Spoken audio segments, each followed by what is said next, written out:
నమస్తే.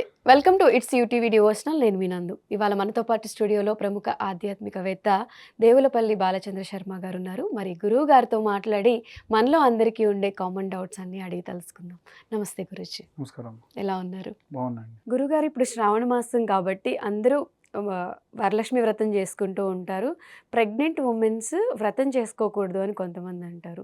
And pregnancy టైంలో ఏ పూజలు కూడా చేయకూడదు అంటారు. కొబ్బరికాయ కూడా కొట్టకూడదు అంటారు. దీనికి రీజన్ ఏంటి? ఖచ్చితంగా ఈ యొక్క ప్రెగ్నెంట్ ఉమెన్ ఎవరైతే ఉన్నారో వాళ్ళు 3వ నెల వరకు చేయొచ్చు, తప్పులేదు. 4వ నెల కూడా ఓకే. 5వ నెల నుంచి మాత్రం చేయకూడదు. లోపల ఉన్నటువంటి గర్భంలో ఉన్న శిశువు అవయవాలన్నీ ఏర్పడతాయి, లోపల మూమెంట్ స్టార్ట్ చేస్తారు, కిక్ చేస్తారు. అండ్ ఇంకోటి ఏంటంటే ఈ వరలక్ష్మి వ్రతాలు చేసేటప్పుడు కూర్చోవాలి, వంగాలి, ఎక్కువగా కొబ్బరికాయలు లాంటివి కొడతారు, ఇలాంటివన్నీ చేస్తారు. సో అసలు కొబ్బరికాయలు కొట్టేటప్పుడు కూడా గుమ్మడికాయ కానీ కొబ్బరికాయ కానీ కొట్టేటప్పుడు ప్రెగ్నెంట్ లేడీస్ ఉండకూడదు. అండ్ ఇంకోటి ఏంటంటే కొబ్బరికాయ ఎంత విశేషం అంటే దాని యొక్క రంగు, రుచి, వాసన భగవంతుడి దగ్గరే ఉంటుంది. లోపల ఏముందో చెప్పగలరా మీరు?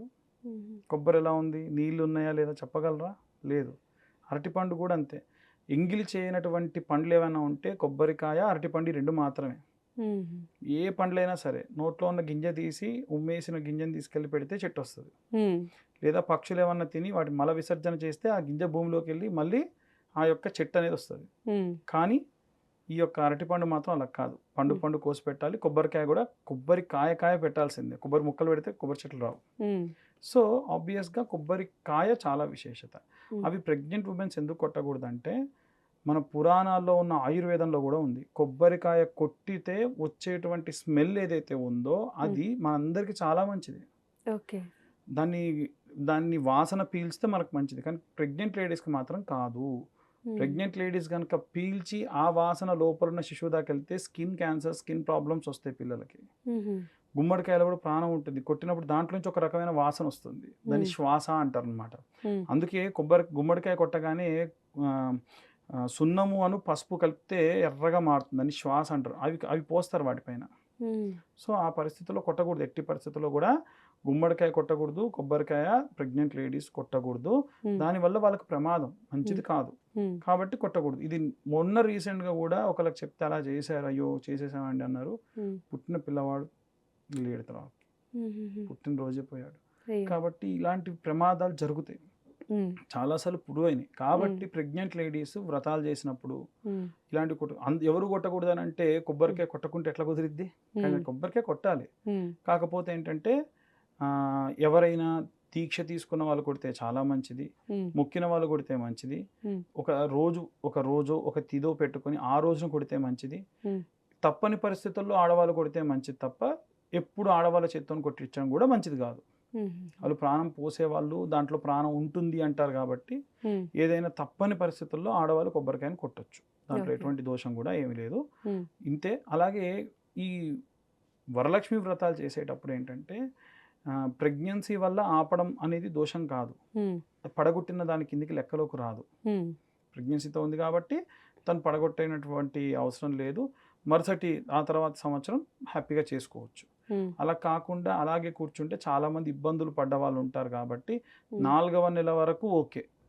4వ నెల దాటి 5వ నెల పడ్డ కొన్ని రోజుల వరకు కూడా పర్లేదు. కానీ తర్వాతకు మాత్రం అంత శ్రేయస్ కాదు. ఎందుకంటే ఉపవాసం ఉండాలి, వచ్చినటువంటి ముత్తైదులందరికీ వాయినాలు ఇవ్వాలి, కాళ్ళకి దండం పెట్టాలి, ఇలాంటివన్నీ ఉంటాయి. ఇంకా కొంతమంది ఏమంటారంటే కొన్ని పూజలే చేయకూడదు అసలు అంటారు. అలా ఏం లేదు. ఇవి లేకుండా సాధారణంగా కూర్చుని రోజు అభిషేకాలు చేయడం, పూజలు, కొంతమందికి అనుష్ఠానం, అభిషేకం చేసేవి రోజు చేసేటువంటి పంచాయతనం అని ఉంటుంది.